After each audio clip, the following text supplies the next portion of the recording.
पिछले दिनों मुंबई के ठाणे इलाके में एक बैंक कर्मी ने सुबह सुबह पत्नी की हत्या कर दी।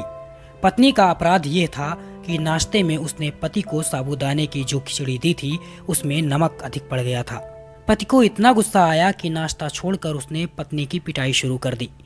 पिटाई के बाद भी उसका जी नहीं भरा तो वो उसे बेडरूम में ले गया, जहां उसके गले में रस्सी डालकर जोर से खींचने लगा।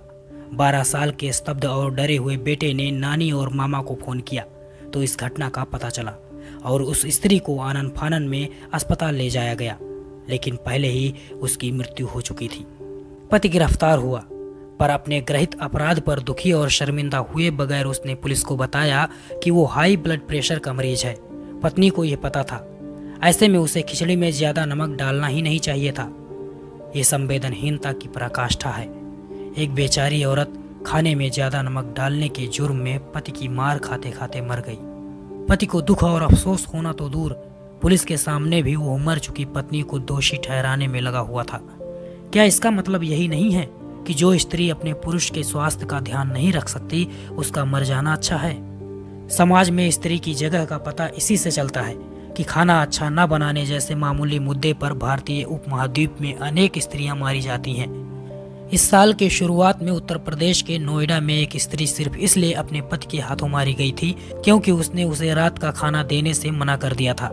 एक औरत सिर्फ इसलिए मारी गई क्योंकि उसने पति को भोजन के साथ सलाद नहीं दिया था। मंगलुरु में एक व्यक्ति ने अपनी पत्नी को सिर्फ इसलिए मार डाला कि उसने फ्राइड चिकन उतना अच्छा नहीं बनाया था जितना उसने सोचा था। भोजन परोसने में देरी भी कई बार स्त्रियों की हत्या का कारण बन जाती है। इन सब घटनाओं के बारे में पढ़ने सुनने के बाद सबसे पहला सवाल यही पैदा होता है कि क्या हम सचमुच सभ्य दुनिया में रह रहे हैं? औरतों के प्रति आखिर इतनी घृणा क्यों है कि मामूली कारणों से उनकी हत्या कर दी जाए? घर की स्त्रियों के प्रति आम पुरुषों की इतनी घृणा है कि वे सिर्फ उनका मानसिक उत्पीड़न कर ही शांत नहीं होते, बल्कि थप्पड़ लात घूसे मारकर घर से बाहर कर अपना गुस्सा भी निकालते हैं।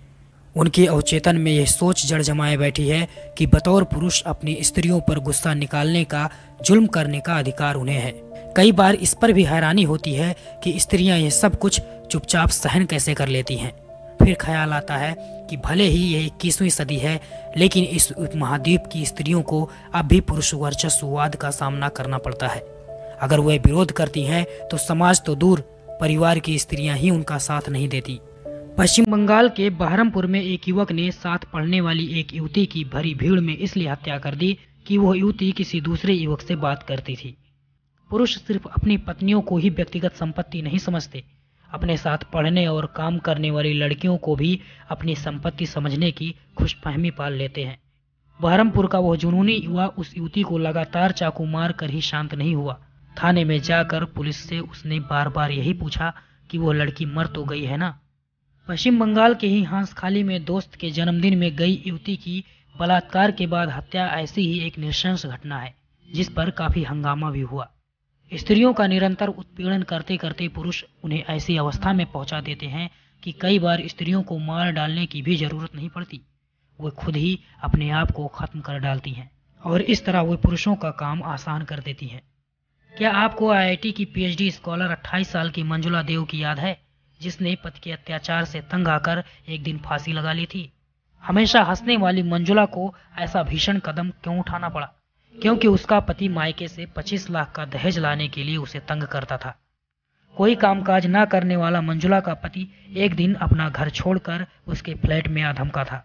उसकी जिद थी कि मंजुला मायके से 25 लाख रुपए लाकर उसे दे, जिससे कि वो अपना कोई कारोबार शुरू कर सके। उसे पत्नी की पढ़ाई और करियर की कोई चिंता नहीं थी। पति के अत्याचार से तंग आकर एक दिन मंजुला ने फांसी लगाकर अपनी जिंदगी खत्म कर दी। मंजुला की आत्महत्या के बाद उसके स्तब्ध कातर पिता ने कहा था कि बेटी को आईआईटी में भेजकर मैंने बहुत बड़ी गलती की। इसके बजाय वो पैसा अगर मैं उसके दहेज के लिए रखता तो आज वो जिंदा होती। जब उनसे पूछा गया कि इतने लालची परिवार में उन्होंने अपनी बेटी की शादी क्यों की, तो उनका कहना था कि दोनों की कुंडली मिलती थी। इस पर कोई विचार नहीं करता कि कुंडली मिलने के बावजूद मंजुला की शादी सुखद नहीं रही। ये कटु सामाजिक सच्चाई है कि आधुनिक शिक्षा प्राप्त परिवार भी शादी विवाह के मामले में घनघोर परंपरावादी होते हैं और वे स्त्रियों के अधिकारों की तुलना में कुंडली और दहेज को ज़्यादा जरूरी और महत्वपूर्ण मानते हैं। इस उपमहाद्वीप में स्त्रियां अगर सामाजिक रूप से पिछड़ी, शोषित और उपेक्षित हैं तो उसका एक बड़ा कारण दहेज प्रथा भी है। सजग शिक्षित परिवार भी बेटियों के लिए दहेज इकट्ठा करना उन्हें शिक्षित करने से ज़्यादा जरूरी समझते हैं। लेकिन ऐसा भी नहीं है कि दहेज देना ससुराल में बहुओं की सुरक्षा की गारंटी है। भरपूर दहेज देने के बाद भी स्त्रियां ससुराल में अपने रंग, रूप और कमतर शिक्षा के लिए अक्सर ताने सुनती हैं। दरअसल समाज में यह सोच सदियों से जड़ जमाए बैठी है कि स्त्रियां पुरुषों की तुलना में हीन होती हैं, इसलिए बात बेबात उन्हें नीचा दिखाने की कोशिश होती है। इस 21वीं सदी में शिक्षा से लेकर खेलकूद तक जीवन के हर क्षेत्र में स्त्रियां खुद को साबित कर रही हैं। इसके बावजूद स्त्रियों के खिलाफ होने वाले अत्याचार की कहानियां बताती हैं कि उनके प्रति समाज की सोच बदलना अभी बाकी है।